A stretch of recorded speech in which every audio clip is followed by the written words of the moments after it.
दोस्तों, आज की कहानी है बिना बाप की बेटी और बेटी की बर्थडे पार्टी। कहानी पसंद आए तो वीडियो को लाइक और सब्सक्राइब जरूर करना। आज उनसे पहली मुलाकात होगी, फिर आमने सामने बात होगी, फिर होगा क्या क्या पता क्या खबर, फिर होगा क्या क्या पता क्या खबर। निमिष गुनगुनाते हुए तैयार हो रहा था, मानो सदियां बीत गई हों रीना को देखे। जाने मेरे बारे में सोचती भी होगी या नहीं, मैं उसे याद भी हूँ या नहीं। बस क्लासमेट या अच्छा दोस्त था, एक निमिष नाम का, कहीं ऐसा तो नहीं। सोचती होगी शादी क्यों नहीं की उसने, कितना प्यार था हम दोनों में, फिर ना जाने क्या हुआ कि बिना बताए ही चल दी। कोई नहीं, आज तो रियूनियन में हर बात पूछ लूँगा। बहुत हुआ, क्यों मुझे छोड़कर चल दी। अरे वाह, यह तो अंत्याक्षरी चल रही है। रीना कहाँ है, नज़र नहीं आ रही। सोचते सोचते निमिष भी अंत्याक्षरी का हिस्सा बन गया। ओह, यहाँ तो लगभग सभी हैं। कैसे हो भाई? अरे सोनल, कैसी हो? निमिष यूरेनियन में सभी को देखकर बहुत ही खुश हो रहा था। मैं ठीक हूँ, तुम कैसे हो? काफ़ी हैंडसम हो गए हो। कौन सी चक्की का आटा खाते हो? सोनल ने निमिष को शरारत भरी नज़रों से देखते हुए बोला।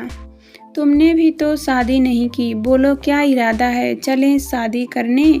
निमिष ने भी मौके पर चौका मार दिया। रीना से मिले? सोनल ने निमिष से पूछा। दिख नहीं रही कि कहाँ छिपी है। वाह, निमिष रीना से मिलने के लिए बहुत बेचैन सा हो रहा था। तभी निमिष को एक मीठी आवाज़ में दस्तक दी, जैसे सुनने को हमेशा बेचैन रहता था। वाह, रीना अंताक्षरी में गाना गा रही थी। याद किया दिल ने, कहाँ हो तुम? झूमती बहार है, कहाँ हो तुम? निमिष रीना का गाना सुनते ही गाने का हिस्सा बनने को उठने लगा। सोनल ने उसका हाथ पकड़ बैठ लिया। बस करो निमिष, उसे अकेले ही गाने दो। वैसे भी तुमने उसे अकेला हो जाने को मजबूर कर दिया है।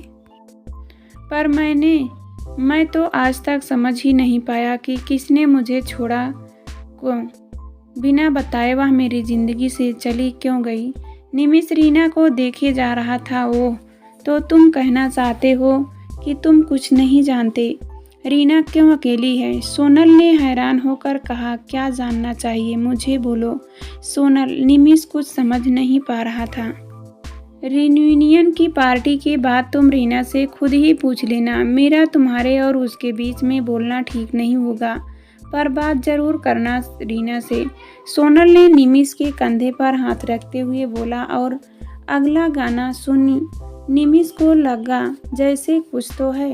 अब तो रीना से पूछना ही होगा कि उसने मुझे क्यों छोड़ा। आप आए तो ख्याल ए दिल ए निषाद आया, कितने भूले हुए जख्मों का पता याद आया। यह सुन निमिष रीना से मिलने को और बेचैन हो गया। रीना अंत्याक्षरी में मगन थी। निमिष ने उसे अपने पास आने का इशारा किया। कोल्ड ड्रिंक लेकर रीमा का इंतजार करने लगा। निमिष का किसी और से बात करने का मन नहीं कर रहा था। हजारों सवालों में उलझा हुआ उसका दिल और दिमाग उसको चैन नहीं लेने दे रहे थे। रियूनियन पार्टी में बहुत से क्लासमेट्स थे जिनसे मिलकर निमिष को बहुत अच्छा लगा, पर उसका मन रीना का इंतजार कर रहा था। निमिष कैसे हो? रीना की आवाज़ सुन निमिष ने राहत की सांस ली। मैं ठीक हूँ, तुम कैसी हो? कहाँ हो आजकल? जिंदगी कैसे गुजर रही है? निमिष ने एक सांस में ही सवाल पूछ डाले। मैं ठीक हूँ, तुम कैसे हो? यूरेनियन पार्टी में तुम्हें देख अच्छा लगा। आंटी कैसी है और बाकी सब घर में कैसे हैं? मुझसे दूर रहकर खुश हो जानकर अच्छा लगा। निमिष व्यंग करते हुए बोला। अच्छी सोच है तुम्हारी, तो और बताओ बच्चे कितने हैं? आंटी तो अपनी मनपसंद बहू पाकर खुश होगी। रीना, लगभग 5 साल हो गए तुम्हें गए, माँ भी मुझे छोड़कर चली गई। 3 साल अपनी बीमारी से लड़ती रही। 6 महीने पहले दीदी भी कनाडा शिफ्ट हो गई। शादी करने का वक्त ही नहीं मिला। तुम्हारे छोड़कर चले जाने और माँ की बीमारी में समय निकल गया। तुम बताओ, तुमने शादी क्यों नहीं की? निमिष ने आह भरते हुए सब बोल दिया। ओह, खैर कल मेरे घर छोटी सी पार्टी है जन्मदिन की, शाम को 4 बजे आ जाना। सब लोगों को 5 बजे बुलाया है, तुम थोड़ा जल्दी आ जाना। बैठकर बातें भी हो जाएंगी। अभी तुम रियूनियन पार्टी में एंजॉय करो, मैं तुम्हें अपना पता मैसेज कर दूंगी, मगर आना ज़रूर। रीना ने भी एक ही सांस में सब बोल दिया। रीना, तुम मुझे बिना बताए क्यों चली गई और मेरे कॉल का जवाब भी नहीं दिया? नंबर भी बदल लिया, क्यों किया ऐसा तुमने? बोलो। रीना, निमिष अपने सवालों का जवाब चाहता था। मैं आई थी तुमसे मिलने। दीदी ने बताया था कि तुम्हारी बात पक्की हो गई है। आंटी ने बताया कि तुम ही ने शादी करने की फरमाइश की रखी थी, कल करेंगे बात।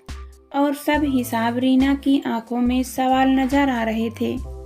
पार्टी के दौरान हॉल में अंताक्षरी में कोई गाना गा रहा था।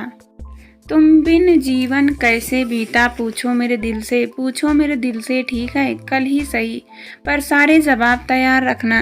निमिष ने मुस्कुराते हुए कहा, ठीक है कल मिलते हैं। रीना ने जाते हुए बोला, रीना यह तो बता दो कि कल किसकी जन्मदिन पार्टी है? गिफ्ट भी तो उसी हिसाब से लाना होगा, क्योंकि तुम्हारा जन्मदिन तो कल नहीं है। निमिष मुस्कुराते हुए बोला, मेरी बेटी का कल वह 5 साल की हो जाएगी, कल आना जरूर। रीना एक ही सांस में बोल पार्टी छोड़ चली गई। बेटी का निमिष स्तंभ रह गया। रीना की 5 साल की बेटी है। निमिष को कुछ नहीं सूझ रहा था। तभी पीछे से आवाज आई, चलो भाई हम भी चलते हैं। थैंक्स। कि सभी रियूनियन पार्टी में आए। सोनल निमिष की ओर इशारा करते हुए बोली, सोनल, रीना की 5 साल की बेटी है, पर तुम तो कह रही थी वह अकेली है। बच्ची है तो उसके पिता भी होंगे, तो वह अकेली कैसे हुई? निमिष कुछ नहीं समझ पा रहा था। ओह समझी, तुम सच में कुछ नहीं जानते। कल जाकर खुद रीना से पूछ लेना। देखो भाई, यह तुम्हारे और रीना के बीच का मामला है, वह जाने या तुम। मुझसे कोई जवाब मत मांगो। सोनल भी जल्दी से वहां से चली गई। मोबाइल ने मैसेज आने का संकेत दिया। मैसेज रीना का था। उसने अपना पता भेजा था। रीना, बहुत से सवालों का जवाब देना होगा। शादी कर ली, बच्ची भी हो गई, मगर तुमने मुझे बताया क्यों नहीं? निमिष ने मैसेज लिखकर सेंड कर दिया।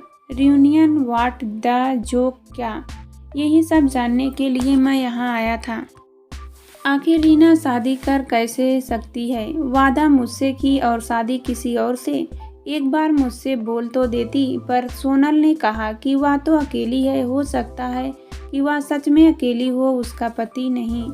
नहीं, यह क्या सोच रहा हूँ मैं? पर अगर ऐसा हो तो अब मैं रीना को अपने से दूर नहीं जाने दूंगा। निमिष ने म्यूजिक सिस्टम का वॉल्यूम बढ़ा दिया। बस और नहीं सोचना चाहता था वह। निमिष की जिंदगी की शायद सबसे लंबी रात थी यह। और आज अभी तो बस सुबह ही है। शाम के 4 कब बजेंगे? निमिष रीना के घर 3 बजे ही चुप पहुंच गया। घंटी बजने पर रीना ने दरवाज़ा खोला। आओ ना बैठो, मैं पानी लेकर आती हूँ, रीना बोलकर किचन में चली गई। घर खाली सा लग रहा है, बाकी सब कहाँ है? निमिष सोचने लगा कि बात कैसे शुरू करें। आई होप कि घर मिलने में कोई परेशानी नहीं हुई। रीना ने बात शुरू की। निमिष कुछ कहता इससे पहले छोटी सी बच्ची मिठाई की प्लेट हाथ में लिए मुस्कुराते निमिष को मिठाई खाने को कह रही थी। अरे वाह, इधर आओ, हैप्पी बर्थडे टू यू, और यह रहा आपका गिफ्ट। क्या नाम है आपका? निमिष बच्ची को गिफ्ट देते बोला। गिफ्ट मिलते ही बच्ची थैंक्स करती अंदर कमरे में चली गई। रीना, बच्ची बहुत प्यारी है, बिल्कुल तुमसी। इसके पापा नज़र नहीं आ रहे, कहाँ है वे? निमिष ने सवाल कर ही दिया। पापा को नहीं पता कि उनकी एक बच्ची भी है? मैंने बताया नहीं, रीना नज़रें झुकाती हुई बोली। वह निमिष से नज़रें नहीं मिला पा रही थी। क्या मतलब? बच्ची के पिता को नहीं पता कि उसकी एक बच्ची भी है?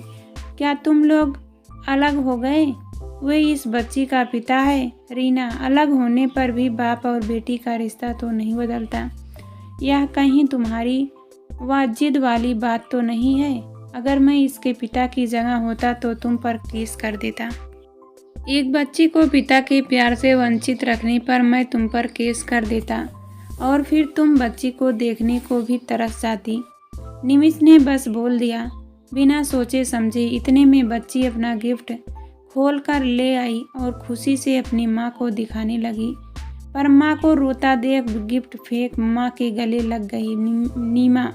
नीमा नाम है इसका, कर दो केस, क्योंकि यह नीमा है। नीमा की आंखों से आंसू बहने लगे। नीमा, यहाँ आओ मेरे पास। निमिष ने नीमा को गले से लगा लिया। कॉलेज यूनियन तो फैमिली रियूनियन बन गया।